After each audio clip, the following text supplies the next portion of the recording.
Doctor രവതി, എന്താണ് ഈ keyhole surgery അഥവാ ഈ താക്കോൽ ദ്വാര ശസ്ത്രക്രിയ എന്ന് പറയുന്നത്? കീഹോൾ സർജറി ഇപ്പൊ എല്ലാവർക്കും വേണ്ട ഒരു സർജറി ആണല്ലോ ഇപ്പൊ ഇത്.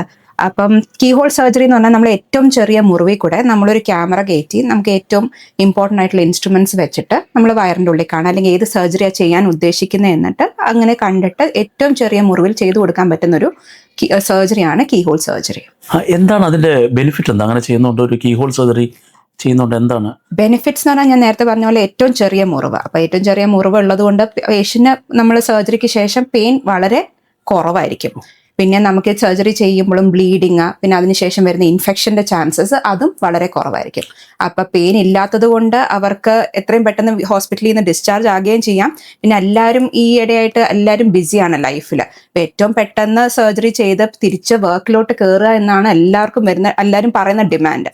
അപ്പൊ അങ്ങനെ വെച്ച് നോക്കുമ്പോൾ ഏറ്റവും ബെസ്റ്റ് ആയിട്ട് കിട്ടുന്ന ഒരു സർജറി ആയിരിക്കും കീഹോൾ സർജറി. അപ്പൊ അങ്ങനെ നോക്കുമ്പോൾ ശരിക്കും കോസ്മെറ്റോളജിക്കലി നല്ലൊരു ഐഡിയൽ ആയിരിക്കില്ലേ? ഒരു വലിയൊരു കീറ് വയറിനകത്ത് കയറാതെ ഒരു വളരെ ചെറിയ ഹോളിലൂടെ. ഡെഫിനറ്റ്ലി കീഹോൾ സർജറിക്ക് ആ ഒരു കോസ്മെറ്റിക് ഒരു ഇമ്പോർട്ടൻസും കൂടിയും വരുന്നുണ്ട്.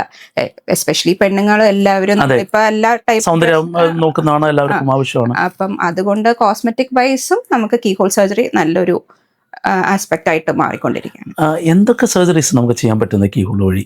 കീഹോൾ വഴി നമുക്ക് വയറിലുള്ള മിക്ക സർജറീസും ചെയ്യാൻ സാധിക്കും. അപ്പൊ ചെറിയ സർജറീസ് ആണെങ്കിൽ അപ്പൻഡിക്സ്, പിത്താശയത്തിലെ കല്ല്, അല്ലെങ്കിൽ പിത്താശയത്തിൽ ഒരു തടിപ്പുണ്ടെങ്കിൽ ഹെർണിയ, ഏത് ടൈപ്പ് ഹെർണിയ, പൊക്കിളിൽ വരുന്നതാണ്, അല്ലെങ്കിൽ പിന്നെ ഒരു മുറിവിൽ നിന്ന് വരുന്ന ഹെർണിയ.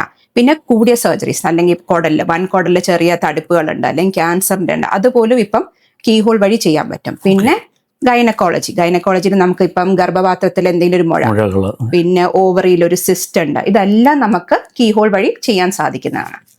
കോംപ്ലിക്കേഷൻസ് ആയിട്ട് വല്ലതും ഉണ്ടോ നമ്മൾ ശ്രദ്ധിക്കേണ്ട? അല്ലെങ്കിൽ കോംപ്ലിക്കേഷൻ എന്ന് പറയാൻ നമുക്കിപ്പോൾ ഓപ്പൺ സർജറി വെച്ച് ഏറ്റവും കുറവ് റിസ്ക് ലാപ്രോസ്കോപ്പിക്ക് തന്നെയാണ്. പിന്നെയുള്ള ചില റെയർ സർക്കംസ്റ്റാൻസസിൽ നമുക്കത് ഓപ്പൺ ആയിട്ട് കൺവേർട്ട് ചെയ്യേണ്ടി വരും എന്നുള്ള ഒരു കോംപ്ലിക്കേഷൻ അല്ല, ഒരു ഡിസഡ്വാൻറ്റേജ് പറയുന്നത്. പക്ഷെ എന്തുകൊണ്ടായാലും ഇപ്പോൾ ഡോക്ടർ രേവതി ഒരു സർജൻ എന്നുള്ള ലെവലിൽ രണ്ട് ഓപ്ഷൻ പറയുകയാണെങ്കിൽ തീർച്ചയായിട്ടും കീഹോൾ സർജറി തന്നെയല്ലേ എപ്പോഴും ഞാൻ ഫസ്റ്റ് ഓപ്ഷൻ കീഹോളെ കൊടുക്കുകയുള്ളൂ. അതെ, ഈ ഒരുപാട് എൻക്വയറീസ് ഇപ്പോൾ നമുക്ക് വന്നുകൊണ്ടിരിക്കുന്നുണ്ട്. അപ്പോൾ ഡോക്ടർ രേവതി പ്രത്യേകിച്ച് ഇപ്പോൾ ഒരു സ്പെഷ്യലൈസ്ഡ് ട്രെയിനിങ് ഒക്കെ അതിൽ കിട്ടിയതുകൊണ്ട് തന്നെ, പക്ഷേ നമുക്ക് ബുദ്ധിമുട്ട് വന്നിരുന്നത് ഇതിൻ്റെ എക്സ്പെൻസ് ആണ്. പക്ഷേ എനിക്ക് തോന്നുന്നു ഇത്രയധികം ഡിമാൻഡ് ഡോക്ടർ രേവതിക്ക് ഇത്രയും പേഷ്യൻ്റ് ഡിമാൻഡ് വന്നുകൊണ്ട് എനിക്ക് തോന്നുന്നു വളരെ ഒരു ലെസർ എമൗണ്ടിൽ നമുക്കത് ചെയ്തു കൊടുക്കാൻ പറ്റുമെന്നാണ് ഞാൻ ചിന്തിക്കുന്നത്. ഇപ്പോൾ നമുക്ക് ചെയ്തു കൊടുക്കാൻ പറ്റുമെങ്കിൽ, ബിക്കോസ് ഏറ്റവും കൂടുതൽ ഇപ്പോൾ നമുക്ക് എൻക്വയറി വന്നേക്കുന്നത് ഈ കീഹോൾ സർജറിക്കാണ്. പക്ഷേ ഇവിടുത്തെ എല്ലാവരുടെയും ഒരു മെയിൻ കൺസേൺ ഫിനാൻഷ്യൽ തന്നെയാണ്.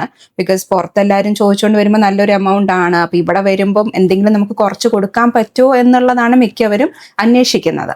എനിക്ക് തോന്നുന്നത് എന്തെങ്കിലും അല്ല, കാരണം നമുക്ക് ഒരുപാട് ബുക്കിംഗ് ഇപ്പോൾ തന്നെ നമുക്കൊരു 10-15 കേസ് ഈ മാസത്തേക്ക് തന്നെ ബുക്കിംഗ് ഉള്ളതുകൊണ്ട് തന്നെ, അത്രയും പേഷ്യൻ്റ് വന്നതുകൊണ്ട് തന്നെ എനിക്ക് തോന്നുന്ന ഒരു പകുതി എമൗണ്ടിന് പുറത്തുള്ള സ്ഥലങ്ങൾ ചെയ്തതിൻ്റെ ഒരു പകുതി എമൗണ്ടിന് നമുക്കത് ചെയ്തു കൊടുക്കാൻ പറ്റുമെന്നാണ് എനിക്ക് തോന്നുന്നത്. ഡോക്ടർ രേവതിയെ പോലുള്ള ഒരു എക്സ്പെർട്ട് ഹാൻഡ് ഉള്ളപ്പോൾ നമുക്ക് തീർച്ചയായിട്ടും അത് ചെയ്തു കൊടുക്കണം.